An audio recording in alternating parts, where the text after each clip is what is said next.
Really? I'm Hold here. on. Let's go up to my analytics really quick. Oh, we're gonna look at No. You can't see my Shopify stores. Hold on.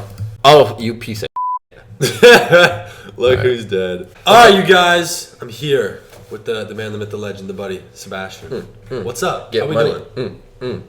Get money. We doing good today? Getting money. We're getting money. I like that. Okay. So, why do we dropship differently? This is going to be an interesting video because very contradictory. I know a lot of your stuff you probably screen record, right? You talk about practical things. How do I run this ad? How do I find a product? How do I do this or that? Write a description, price. The list goes on. Okay. But this is going to be from a different standpoint of why we do things differently. And I know a little bit about what he does. I don't know everything. I'm not with him all the time. He's no fun to be around. Same thing here.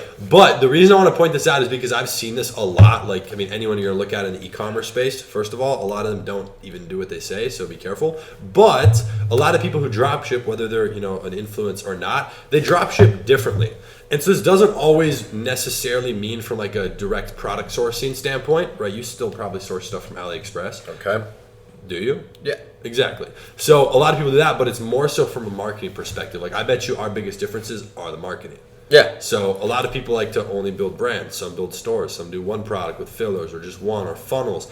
Some people stick to influencers. I know some people do YouTube, Twitter decks, like any sort of market. It's a very different platform. So I wanted to kind of break down not exactly what we do, because you guys have seen on my channel, if you're coming from my channel, if you're coming from his channel, you guys know a little bit about what we do. You can go watch the channels to learn a little bit more. It is different. I want to talk about why, and I want to give you a really big piece of advice that screwed me up and caused me to go broke when I was first starting e-commerce. Okay, so we can also get your opinion, obviously, on this subject too, but this is something very personal to me.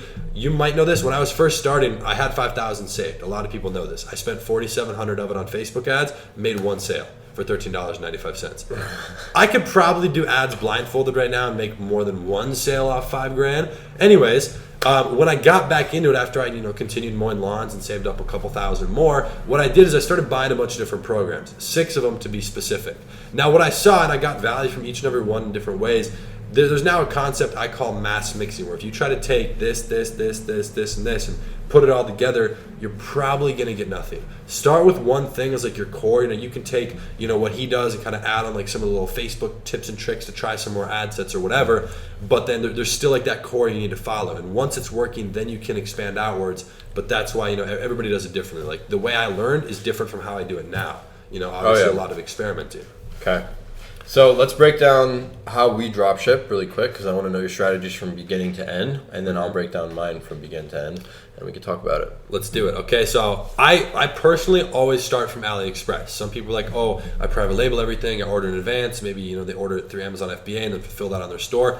Whatever. What I do, I start on AliExpress with a product I want to sell. Not every product I start works, usually about 1 in 3. So what I do, once it's getting about 20 to 30 orders a day, where I can wait a couple days and have 100 orders stacked up, that's when I bring it to my private supplier. So this is someone where I need 100 orders to start, and then he's going to start fulfilling every single day. This is going to give me 8 to 10 day shipping worldwide for free. I'm dealing with an American, so same time zone, better customer service, and it's just a much better, I can customize the packaging, I can put a logo on it. So I start with basic drop shipping. Sometimes I don't jump off of AliExpress right away. Maybe I'm busy doing something else, or it doesn't really make much of a difference, but usually I can get a lower price and better everything by switching to a more private supplier.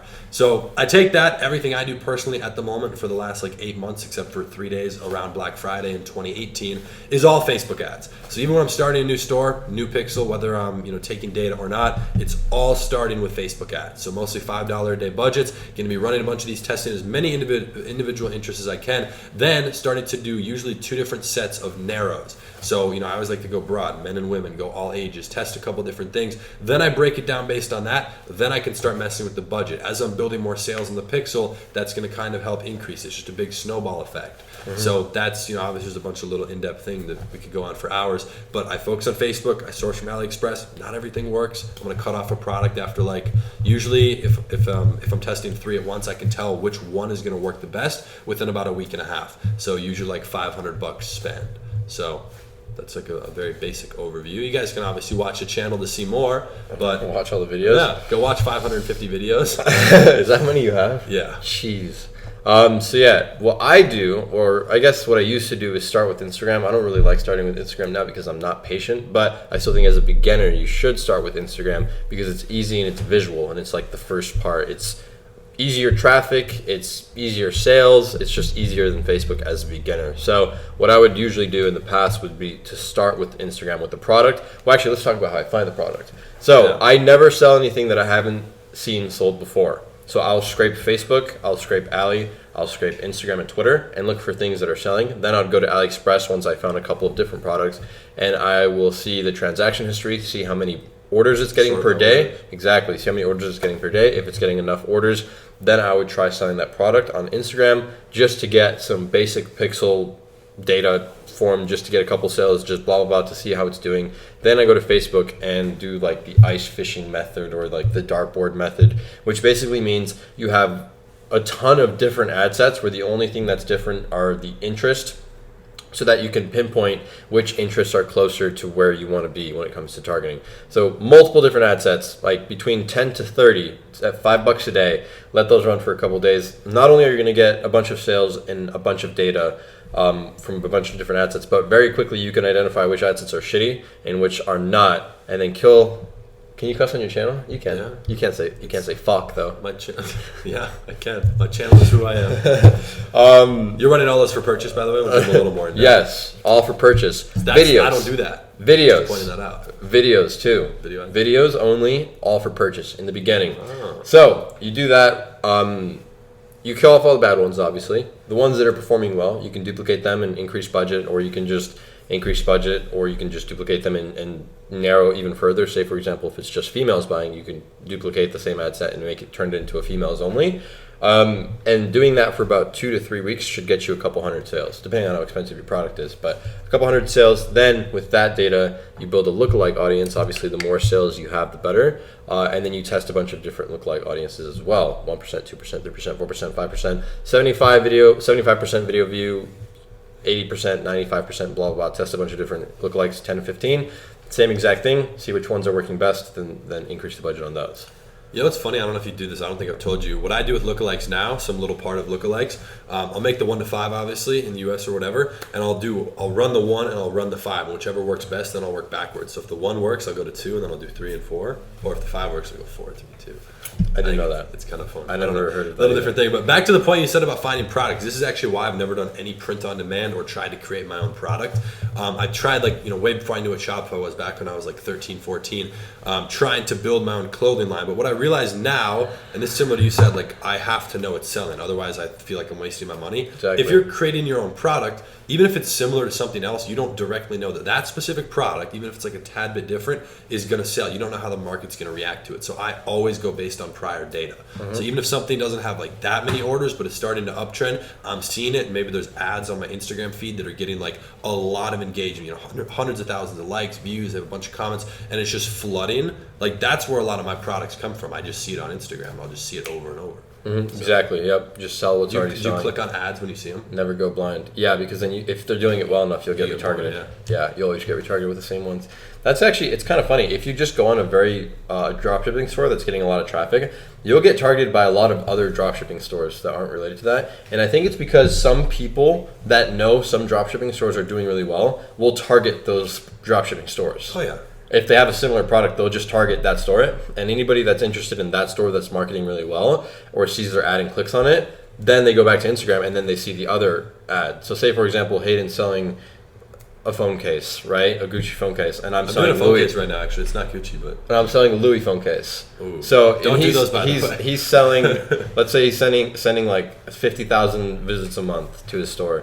If I were to be able to target his store and then people click on one of his ads, go in his store and then leave, then I target those people and they're scrolling, they get my ad. So it's kind of weird. It's like a little bit of a different throw, but that's the thing. Yeah. That's only if you're an interest, and so it's kind of difficult to become an interest. Yeah. If you're doing something in the women's niche, like the Mint Julep boutique, the Pink Lily boutique, all these different boutiques and whatever, you can target individual stores. Mm-hmm. So that's an ideal situation that I like to do. Keep in mind these are usually going to fall in the 1 million category or so. They're not going to be massive, but you can definitely target and pull purchases off of that. Oh, yeah. But if you find individual e-commerce stores, please just open them up. Like when I'm doing audience research in the audience insights, I open all the different things that I find that are similar in new tabs. I open all of them at once, and then I just go through them one by one. And if they have a store selling something, I will look at the store and make sure I can find a similar product, because that to me is a really good indication that, well, if they're popping up as an interest and they have a similar product, there we go, can test it out. Yeah. So yeah, one thing I want to point out too, I was mentioning this to him,